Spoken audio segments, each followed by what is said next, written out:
The Philippines Campaign of 1944–45, the Battle of the Philippines 1944–45, or the liberation of the Philippines was the American and Filipino campaign to defeat and expel the Imperial Japanese forces occupying the Philippines. During World War II, the Japanese army overran all of the Philippines during the first half of 1942.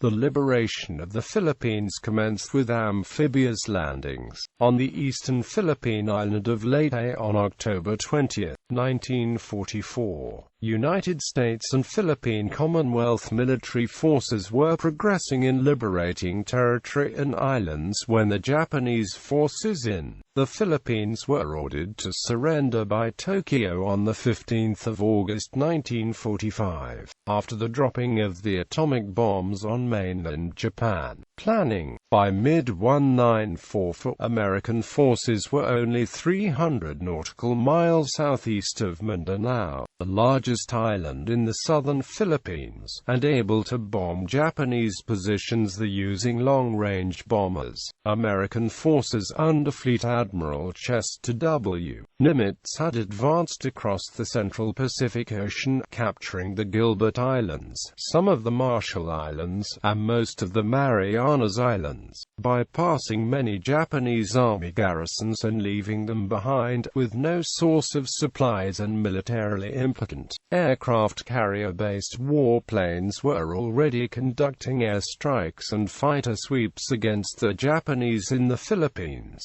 especially the military airfields. U.S. Army and Australian Army troops under the American General Douglas MacArthur, the Supreme Commander of the Southwest Pacific Theater of Operations, had either overrun, or else isolated and bypassed, all of the Japanese Army on New Guinea and the Admiralty Islands. Before the invasion of the Philippines, MacArthur's northernmost conquest had been at Morotai in the Dutch East Indies on September 15–16, 1944. This was MacArthur's one base that was within bomber range of the southern Philippines. U.S. Navy, Marine Corps, and Army as well as Australian and New Zealand forces under the command of Admiral Nimitz and Admiral William F. Halsey, Jr., had isolated the large Japanese South Pacific base at Rabaul, New Britain, by capturing a ring of islands around Rabaul, and then building air bases on them from which to bomb and blockade the Japanese forces at Rabaul into military impotence. With victories in the Marianas Campaign, American forces were getting close to Japan itself. For the Marianas, the very long-range B-29 Superfortress heavy bombers of the U.S. Army Air Forces could bomb the Japanese home islands from well-supplied air bases, ones with direct access to supplies via cargo ships and tankers. Although Japan was obviously losing the war, the Japanese government, and the Imperial Japanese Army and Navy, showed no sign of capitulation, collapse or surrender. There had been a close relationship between the people of the Philippines and the United States since 1898, with the Philippines becoming the Commonwealth of the Philippines in 1935, and promised their independence in mid-1946. Furthermore, an extensive series of air attacks by the American Fast Carrier Task Force under Admiral William F. Halsey against Japanese airfields and other bases on the Philippines had drawn little Japanese opposition, such as interceptions by Japanese Army fighter planes. Upon Admiral Halsey's recommendation, the Combined Chiefs of Staff meeting in Canada approved a decision to not only move up the date for the first landing in the Philippines, but also to move it north from the southernmost island of Mindanao to the central island of Leyte, Philippines. The new date set for the landing on Leyte, October 20, 1944, was 2 months before the previous target date to land on Mindanao. The Filipino people were ready and waiting for the invasion, after General MacArthur had been evacuated from the Philippines in March 1942, all of its islands fell to the Japanese. The Japanese occupation was harsh, accompanied by atrocities and with large numbers of Filipinos pressed into slave labor. From mid-1942 through mid-1944, MacArthur and Nimitz supplied and encouraged the Filipino guerrilla resistance by U.S. Navy submarines on a few parachute drops, so that the guerrillas could harass the Japanese army and take control of the rural jungle and mountainous areas, amounting to about half of the archipelago, while remaining loyal to the United States. Many Filipinos hoped and believed that liberation from the Japanese would bring them freedom and their already promised independence. The Australian government offered General MacArthur the use of the 1st Corps of the Australian Army for the liberation of the Philippines. MacArthur suggested that 2 Australian infantry divisions be employed, each of them attached to a different U.S. Army Corps, but this idea was not acceptable to the Australian cabinet, which wanted to have significant operational control within a certain area of the Philippines, rather than simply being part of a U.S. Army Corps. No agreement was ever reached between the Australian cabinet and MacArthur, who might have wanted it that way. As a result, the Australian Army played virtually no part in the Philippines. However, units from the Royal Australian Air Force and the Royal Australian Navy, such as the heavy cruiser HMAS Australia, were involved. During the American reconquest of the Philippines, the guerrillas began to strike openly against Japanese forces, carried out reconnaissance activities ahead of the advancing regular troops, and took the places in battle beside the advancing American divisions. Leyte, on October 20, 1944, the U.S.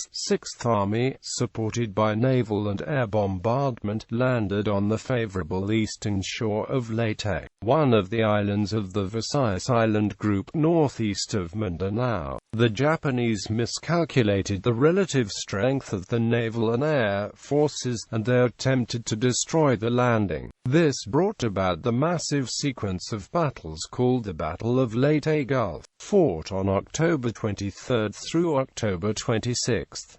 This decisive victory by the U.S. Navy, its fast carrier task force, its surface fleet, and its submarines effectively destroyed the remainder of the Imperial Japanese Navy, which had already lost all of its effective aircraft carrier forces. The IJN had 4 of its carriers sunk, numerous battleships and heavy cruisers, and a large number of light cruisers and destroyers. The IJN was never able to fight a major battle after this.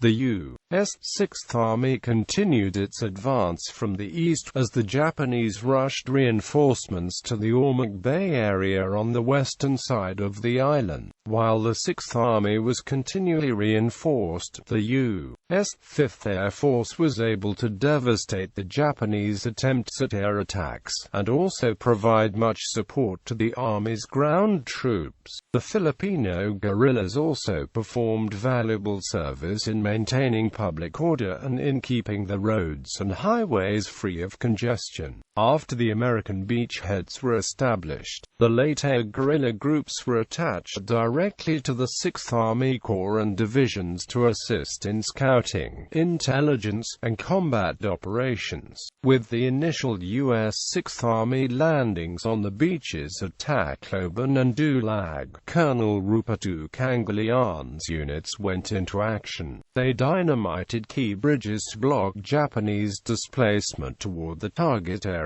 They harassed enemy patrols, and they sabotaged supply and ammunition depots. Information on enemy troop movements and dispositions sent from guerrilla outposts to Cangilian's headquarters was dispatched immediately to 6th Army. During many torrential rains and over difficult terrain, the advance continued across Leyte and onto the major island of Samar, just north of Leyte. On December 7th, 1944, the U.S. Army units made another amphibious landing at Ormoc Bay, and, after a major land and air battle, the landing force cut off all Japanese ability to reinforce and resupply their troops on Leyte. Although fierce fighting continued on Leyte for months, the U.S. Army was always in control. Mindoro. The U.S. Sixth Army's second major target to attack was Mindoro. This large island is directly south of Luzon in Manila Bay, and MacArthur's main goal in taking it was to be able to construct airfields on it for fighter planes that could dominate the sky of the most important island of Luzon, with its major seaport and capital city of Manila. The 7th Fleet's large invasion convoy from Leyte to Mindoro came under strong attack by kamikazes, but they could not delay the American invasion of Mindoro. Mindoro was only lightly occupied by the Japanese army, and much of it was held by Filipino guerrillas, so Mindoro was quickly overrun. U.S. Army engineers set about rapidly constructing a major airbase at San Fabian.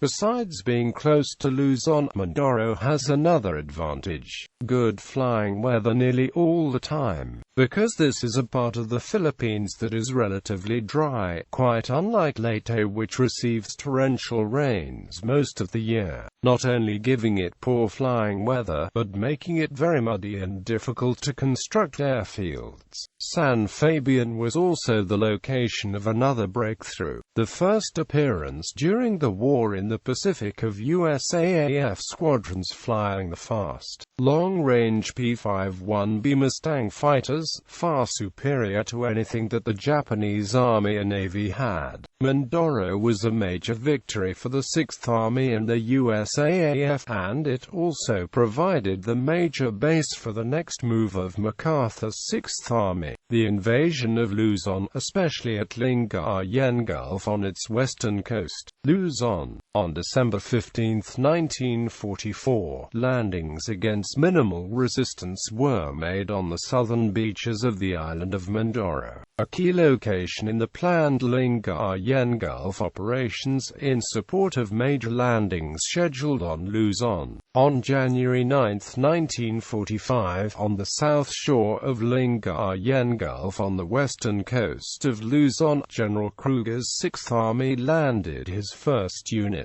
Almost 175,000 men followed across the 20-mile beachhead within a few days. With heavy air support, Army units pushed inland, taking Clark Field, 40 miles northwest of Manila, in the last week of January. Two more major landings followed, one to cut off the Bataan Peninsula, and another that included a parachute drop south of Manila. Pinces closed on the city, and on February 3, 1945, elements of the U.S. 1st Cavalry Division pushed into the northern outskirts of Manila, and the 8th Cavalry Regiment passed through the northern suburbs and into the city itself. As the advance on Manila continued from the north and the south, the Bataan Peninsula was rapidly secured. On February 16, paratroopers and amphibious units simultaneously assaulted the islet of Corregidor. It was necessary to take this stronghold because troops that can block the entrance of Manila Bay. The Americans needed to establish a major harbor base at Manila Bay to support the expected invasion of Japan, planned to begin on November 1, 1945. Resistance on Corregidor ended on February 27, and then all resistance by the Japanese Empire ceased on August 15, 1945, obviating the need for an invasion of the Japanese home islands. Despite initial optimism, fighting in Manila was harsh. It took until March 3 to clear the city of all Japanese troops, and the Japanese Marines, who fought on stubbornly and refused to either surrender or to evacuate as the Japanese army had done, Fort Drum, a fortified island in Manila Bay near Corregidor, held out until the 13th of April, when a team of Army troops went ashore and pumped 3,000 gallons of diesel fuel into the fort, then set off incendiary charges. No Japanese soldiers in Fort Drum survived the blast and fire. In all, 10 U.S. divisions and 5 independent regiments battled on Luzon, making it the largest American campaign of the Pacific War, involving more troops than the United States had used in North Africa, Italy, or southern France. Finishing up the campaign, Palawan Island, between Borneo and Mindoro, the 5th largest and westernmost island of the Philippines, was invaded on February 28, with landings of the 8th United States Army at Puerto Princesa. The Japanese put up little direct defense of Palawan, but cleaning up pockets of Japanese resistance lasted until late April, with the Japanese using the common tactic of withdrawing into the mountains and jungles, dispersed as small units.